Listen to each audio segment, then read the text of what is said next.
Boker Tov, aujourd'hui, donc le 11 du mois de Av, le 12 août. Donc, c'est vrai que cette année, c'est un peu particulier parce que le jeûne du 9 Av a été repoussé donc, à hier, donc le 10 Av.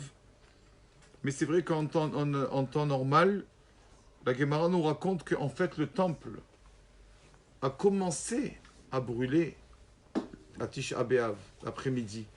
Mais la majorité du temple, le Beth Amikdash, a brûlé le lendemain, le 10 Av. C'est pour cela qu'en temps normal, en année normale, même le 10 Av, le lendemain du jeûne aussi, on ne mange pas de viande, etc. Au moins jusqu'à la moitié de la journée. D'accord? Et bon, et alors pourquoi on fait là le jeûne le 9 Av? Parce que Atratal pour Anuta Adif. Le début, ça a été le 9 Av, l'après-midi. Et comme cette année, donc tout a été repoussé. Donc en fait, le 10 Av, c'était hier. Donc aujourd'hui, le 11. Donc ça y est, on a hier soir, d'accord, mais aujourd'hui, on a fini avec tout ça. Donc toutes les astreintes qu'on avait pour la de Tisha B'Av, c'est fini aujourd'hui. Ça y est, on recommence à faire les machines, etc.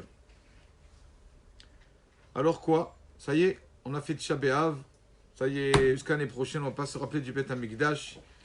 Non, Chazve Shalom. Ce n'est pas un cinéma.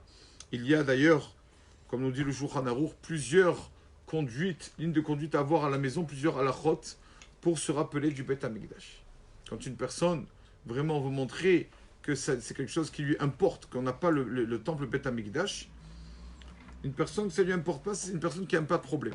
Quand une personne n'a pas de problème, peut-être qu'il va dire pas besoin du Beth Amikdash, mais qui n'a pas de problème, tout problème que nous avons, la source des problèmes, c'est qu'on n'a pas le temps, le Beth Amikdash. Quand on aura le Beth Amikdash, il n'y aura plus de ces problèmes.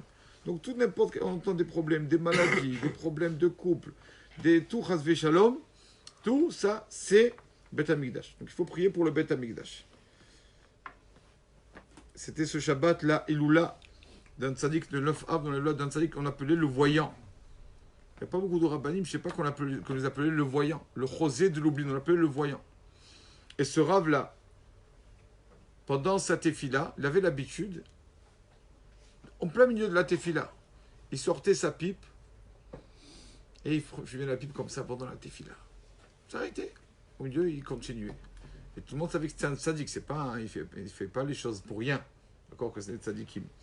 Et donc un jour, un élève qui dit Rabbi, excusez-moi, mais c'est pas beau. On va parler à Kadosh Baruch Hu, vous vous arrêtez, prenez la pipe, vous l'allumez et tout, comme ça, après vous continuez à prier. Je comprends pas, Rabbeinu. Il lui a dit, je vais te donner une parabole et peut-être que tu comprendras. Il m'a dit, une fois, le roi se promenait dans la ville et il voit donc bien sûr plusieurs sortes de personnes, des paysans, etc. Et il entend, à un moment, le roi entend un son qui attire son oreille. Et on entend un violon. Il voit que c'est un mendiant qui est assis sur le trottoir, qui sait très bien jouer du violon. Et le roi, ça tarde là-bas, qui arrête toute sa cour, il dit, attendez, j'ai envie d'écouter un peu ce mendiant. Magnifique, c'est un violoniste en fait, c'est pas un mendiant. Et il écoute, c'est vraiment un beau morceau de violon. Et le roi lui demande, que fais-tu dans la ville? Il lui a dit, j'ai pas de métier, s'il y avait un métier, j'aurais été sur le trottoir. Il lui a dit, bon, alors je voudrais que tu fasses partie de l'orchestre du roi. L'orchestre royal. D'accord, pas de problème. Et donc, il lui dit, José Louboudine lui dit, voilà, donc ce monsieur-là, ce mendiant, c'était sur le trottoir. Le lendemain, il se trouve dans le palais du roi et il joue avec tout l'orchestre. Et le roi ordonne que cette personne-là, ce beau violoniste, qu'il joue seul. Le roi veut l'entendre qu'à lui. Parce que vraiment, le roi prenait beaucoup de plaisir à l'entendre. Et chaque jour, qu'est-ce qu'il avait son violon? C'était un violon d'antiquité, c'était un violon très ancien. Donc à chaque fois qu'il jouait un peu, tac, il y avait une corde qui se cassait, et il devait réparer pendant 3/4 d'heure, et le roi attendait comme ça. Le roi attendait. Et donc, les violonistes qui étaient autour, aussi un peu jaloux, l'ont dit, mais dis-moi, tu n'as pas honte? Comment tu viens jouer devant le roi? Tu sais que je vais jouer devant le roi. Comment tu n'es pas prêt? Chaque jour que tu viens jouer devant le roi, tu joues avec ton violon, une corde qui se casse. Le roi t'attend 3/4 d'heure pour que tu reprennes à jouer tes morceaux. Et toi, ça ne te dérange pas. Alors, cette personne leur a répondu, leur a dit, vous savez, regardez, Dieu bénisse le roi, combien de violonistes a-t-il? Il a des dizaines de violonistes, le roi n'a pas besoin de moi. Il m'a fait venir quand même à moi. Et le roi sait quand même que ma corde se casse tous les jours. Et quand même, il a envie de m'écouter tous les jours. Donc ça veut dire que le roi, ça ne le dérange pas. Quand il m'a demandé de venir, et il voit tous les jours que ma corde se casse, et j'interromps mes morceaux pendant 3/4 d'heure pour réparer ma corde, le roi m'a pris avec cette condition, il le sait très bien. Quand même, malgré le fait que je m'attarde beaucoup en réparant ma corde, quand même, le roi aime m'écouter. Alors je lui ai dit, José de Lublin, c'est pareil. Il lui a dit, il a dit à son élève, tu sais, Kadosh Baruch Hu, il a des milliers d'anges qui l'écoutent, que Kadosh Baruch Hu les écoute, les entend chanter. Mais dès que nous venons pour prier, le peuple d'Israël, chacun de nous, les anges s'arrêtent. Les anges s'arrêtent. Hachem sait que nous, quand même, au milieu de la tefila, on a des fois des pensées qui ne sont pas les pensées de la prière. Moi, je prends ma pipe au milieu de la prière. Je m'arrête au milieu.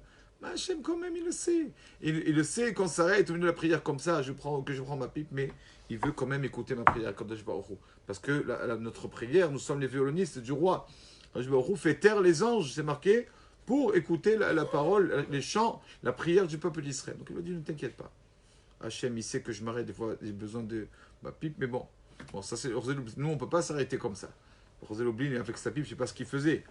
Mais nous, bien sûr, on ne peut pas parler au milieu de la prière. Mais pour montrer combien la parole, la prière de chacun du peuple juif est importante aux yeux d'Akadosh Baruch Hu. Il attend qu'on lui demande les choses. Et donc, Beth Amikdash, c'est ça. La première des choses à faire pour se rappeler le temple, c'est déjà de demander un peu plus. On ne demande pas, c'est vrai. On ne demande pas, on demande ça. Bezrat Hashem, Hashem, que je réussisse avec ça, que je réussisse avec lui, dans les affaires, la santé, les enfants, les mariages.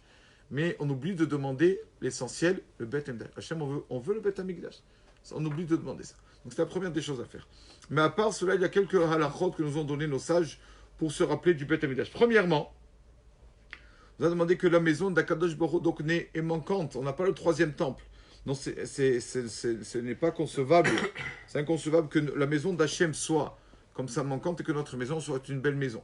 C'est pour cela que nos sages nous ont institué plusieurs halachot. Première halakha, Shulchan Aruch nous dit, toujours quand on a construit une maison ou quoi, n'importe quoi, une villa ou un appartement ou quoi, ça serait bien, c'est bien de laisser, il faut laisser un endroit de 50 cm sur 50 cm sans peinture pour se rappeler, ah, notre maison, il manque quelque chose. La maison d'Hachem aussi, il manque le Beth Amikdash.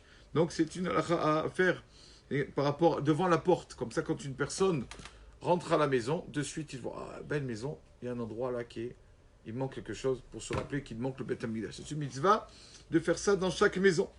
D'accord, pour se rappeler du Beth Amikdash. Deuxièmement, c'est vrai que c'est une halakha qu'on n'a pas trop coutume de faire. C'est une halakha dans le Shulchan Aruch qui dit que jamais notre table, pareil, de même que la maison d'Akadosh Baruch Hu, il manque quelque chose. Alors nous aussi, notre maison, on enlève une partie de peinture, 50 cm, 50 cm. Pareil pour la table d'Akadosh Baruch Hu, le Misber, l'hôtel où nous faisons des sacrifices. La table d'Akadosh Baruch Hu, le Beth Amikdash, il n'y a plus rien. Il n'y a plus aucun sacrifice. Pour ça que notre table aussi, la halakha nous dit normalement, il faut toujours laisser un endroit vide à table. Il ne faut pas remplir toute la table. Justement pour se rappeler qu'il nous manque quelque chose. C'est vrai que maintenant, c'est plus trop actuel. Pourquoi? Parce qu'avant, en fait, chaque plat avait sa place fixe. Donc, quand un plat, on enlevait, alors on sentait le manque. Maintenant, quand il y a tellement d'abondance à table que maintenant, si on enlève un plat, ou quoi, ça ne se voit pas que c'est pour le Beth Amikdash. Mais bon, comme ça, il dit le Shulchan Aruch de faire.